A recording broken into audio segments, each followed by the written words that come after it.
Baik, sebenarnya yang pertama harus difahami itu beberapa poin ya. Kalau rezeki itu sudah tercatat, ikhwah dan akhwat sekalian. Makanya Ibnu Qayyim rahimahullah mengatakan seharusnya setiap muslim itu fokus memikirkan bagaimana hubungan terbaik terjadi antara dia sama Tuhannya, Allah subhanahu wa ta'ala. Dia menjalankan tugas dengan baik dan kewajiban yang telah dibebankan kepadanya dan maksimal, serta tidak usah terlalu banyak fokus memikirkan masalah rezeki dan ajal. Karena keduanya hanya butuh ikhtiar yang sederhana saja. Untuk mendapatkan rezeki hanya butuh ikhtiar sedikit atau berusaha. Begitu juga dengan kematian butuh persiapan. Karena dua-duanya sudah dijamin dari sebelum penciptaan alam semesta ini. Dari statement beliau ini sebenarnya yang sangat menarik adalah bagaimana bukan kita tidak boleh ikhtiar dalam masalah rezeki. Kita boleh bekerja.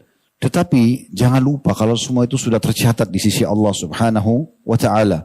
Tidak usah ragu dengan rezeki. Makanya Hasan Basri rahimahullah mengatakan, aku selalu senang dan tenang karena dua hal. Tentu ada beberapa athar yang lain disebutkan beberapa hal oleh beliau. Tapi saya fokus coba kedua hal dan beliau mengatakan karena yang pertama rezekiku sudah ditentukan oleh Allah, tidak akan pernah diambil oleh orang lain. Dan yang kedua adalah ajalku sudah ditentukan, maka aku akan selalu sibukkan untuk beramal. Dalam riwayat lain, antara lain beliau mengatakan, sesungguhnya ya, aku akan dihisap oleh Allah dan dipertanyakan tentang amalku dan tidak mungkin akan dikerjakan oleh orang lain, maka aku sibuk dengan amal-amalku. Jadi yang pertama, yakinlah rezeki itu ada. Mau bagaimanapun pasar, harga naik, harga turun, rezeki kita sudah dicatatkan oleh Allah subhanahu wa ta'ala. Kita tidak akan meninggal teman-teman sekalian sampai setetes air yang sudah Allah takdirkan menjadi rezeki kita akan sampai kepada kita. Dalam sebuah hadis kata Nabi SAW, tidak akan meninggal satu jiwa sampai rezeki terakhirnya tersempurnakan. Pasti akan sampai kepada kita. Itu yang pertama. Yang kedua, memang dalam kehidupan ini ada suka dan duka. Tidak semuanya adanya suka. Kita memang akan ada nikmat supaya kita bersyukur, ada cobaan supaya kita bersabar. Cobaan macam-macam. Ada orang cobaan di dirinya dengan penyakit, ada orang cobaan dari orang sekitarnya, pasangan hidupnya, mertuanya, orang tuanya, kerabatnya, iparnya dan seterusnya. Ada orang mungkin cobaannya dengan teman-teman terdekatnya. Dan sekian banyak contoh-contoh dalam masalah ini dari kehidupan Nabi SAW dan seterusnya. Semua orang akan diuji. Ada juga ujian masyarakat dari pemimpinnya, ada ujian pemimpin dari masyarakatnya. Maka hal-hal yang seperti ini ujian dari Allah subhanahu wa ta'ala. Tugas kita bersabar. Bagaimana caranya bersabar? Menerima dulu keputusan Allah subhanahu wa ta'ala sebagai sebuah ujian sambil kita ikhtiar. Kita coba luruskan kalau itu memang salah, kalau ada kezaliman. Kita memohon kepada Allah subhanahu wa ta'ala agar kezaliman ini diangkat. Sebagaimana sabda Nabi SAW dalam sebuah hadis yang sahih, kalau seandainya kalian dikaruniai oleh Allah pemimpin yang zalim, maka apa yang kalian diberikan, ambillah. Yang kalian belum diberikan, maka mohonlah kepada Allah subhanahu wa ta'ala, karena sesungguhnya waktu itu sangat dekat. Maksudnya, ajal masing-masing sangat dekat. Kezaliman itu tidak akan bertahan seterusnya. Gitu kan? Kalau keputusan itu memang adalah adil, karena memang harus dinaikkan harga pasar, karena keadaan memang, misalnya seluruh dunia sedang ditimpa permasalahan, atau negara itu sedang ditimpa permasalahan, sedang naik harga, maka itu dibiarkan. Memang itu keputusan yang bukan cuma kita sendiri. Kezaliman itu di saat kita secara individu tidak mendapatkan hak kita. Tapi kalau merata, semua orang bisa merasakan, karena memang itu kebijakan yang dianggap adil, maka itu adalah hal yang dibolehkan dalam syariat. Di masa Nabi Muhammad SAW, saudaraku seiman, pernah terjadi kenaikan harga pasar. Lalu datanglah beberapa orang sahabat dari hadis Jabir radhiyallahu anhu, hadis yang sahih. Mereka datang kepada Nabi SAW mengatakan, ya Rasulullah, harga pasar lagi naik.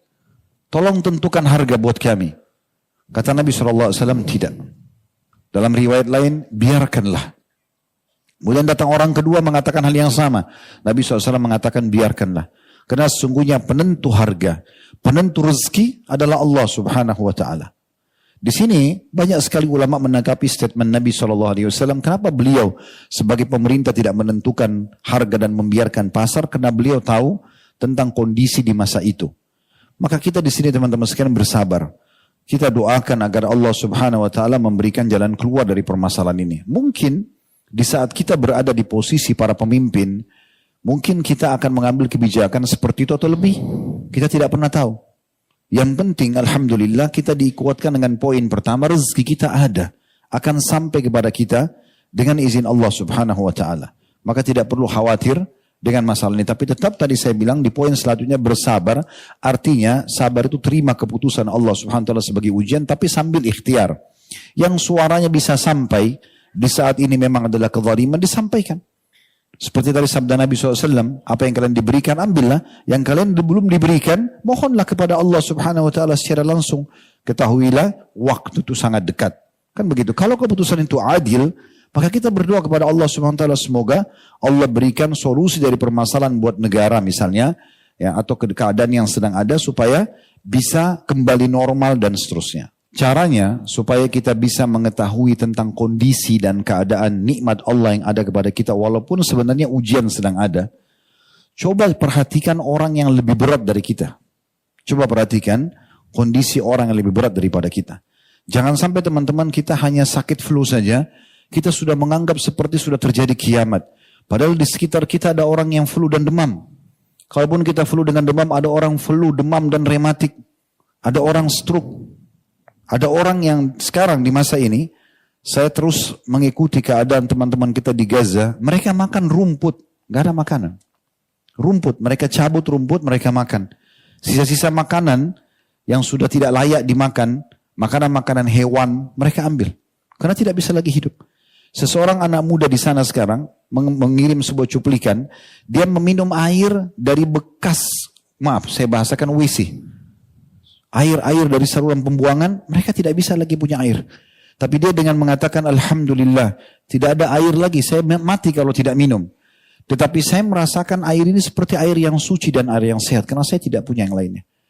Anak kecil sudah nggak ada lagi orang tuanya, terpaksa tidur di jalan. Musim dingin sekarang. Di Palestina beberapa wilayah turun salju. Lihat keadaan mereka teman-teman sekalian. Kita cuma sekedar misalnya ada sedikit harga naik. Tapi antum masih bisa makan. Termasuk di negara kita. Masya Allah, tabarakallah. Artinya dengan adapun yang naik. Bukan saya membela kalaupun ini ada keputusan zalim. Saya tidak katakan juga itu zalim. Tetapi kita bisa melihat dengan kacamata yang berbeda. Tentang kondisi dan keadaan orang lain. Terlalu banyak orang yang lebih besar ujian daripada kita. Sampai hari ini, di beberapa negara di Afrika, setiap hari itu bisa dikatakan ribuan orang meninggal dunia karena kelaparan. Karena penyakit, mereka tidak ada obat.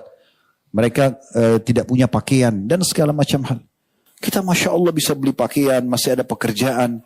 Cuma mungkin ada perubahan harga di barang. Kita coba ikhlaskan, menerima keputusan Allah, kemudian kita coba ikhtiar tadi saya bilang. Kalau itu zalim, minta sama Allah diberikan solusinya. Bukan supaya dibalaskan, tidak. Bagi supaya Allah berikan jalan keluar. Kalau itu adil, Allah juga memberikan pahala orang yang sudah berijtihad dan tetap mengembalikan kenormalan. Jadi coba lihat teman-teman keadaan-keadaan seperti ini, ya, supaya kita bisa sadar ternyata ada orang yang lebih berat daripada kita. Bahkan Nabi SAW mengatakan dalam sebuah hadis yang sahih, kalau sedang memuncak ujian Allah kepada kalian, ada musibah, ingatlah musibahku. Karena musibahku itu akan meringankan musibah kalian. Musibah apa yang berat, lebih berat teman-teman sekalian di masa daripada Nabi SAW. Beliau orang terpercaya Mekah, tokoh masyarakat, jalur nasabnya jalur yang paling mulia, orang yang paling sempurna secara fisik, sangat tampan. Sebagian ulama ada yang mengatakan Nabi SAW lebih tampan daripada Nabi Yusuf AS. Nabi Yusuf punya sepertiga ketampanan dunia. Beliau terkenal, begitu jadi Nabi didustakan oleh kaumnya sendiri. Dimulai dengan pamannya Abu Lahab. Waktu Nabi SAW kumpulin orang untuk menyampaikan agama Allah, Abu Lahab yang pertama mengatakan, Tabban lak ya Muhammad. Kecelakaan buat kamu. Alihada jama'atana, apakah karena ini kau kumpulkan kami? Disuruh orang-orang bubar. Waktu Nabi SAW ingin berdakwah ke kota Taif, dalam beberapa asar disebutkan, yang menyusul ke kota Taif untuk menyampaikan masyarakat Taif dan tokoh masyarakat untuk menolak dakwah Nabi SAW, itu Abu Lahab, paman beliau sendiri.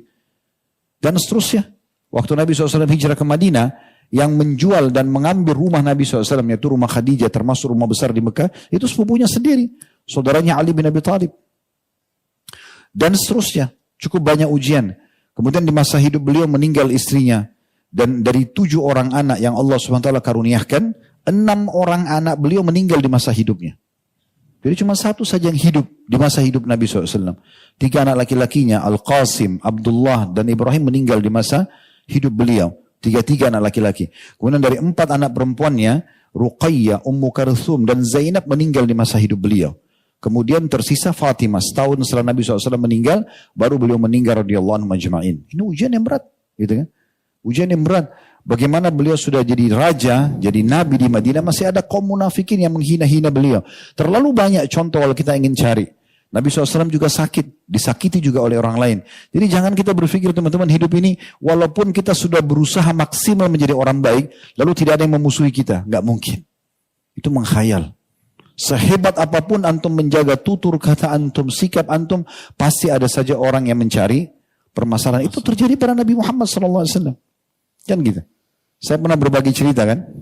Saya kadang-kadang kalau lagi ingin melunakkan hati lebih jauh, ingin menambah keimanan, seringkali saya dengar tilawah imam-imam Masjid Haram.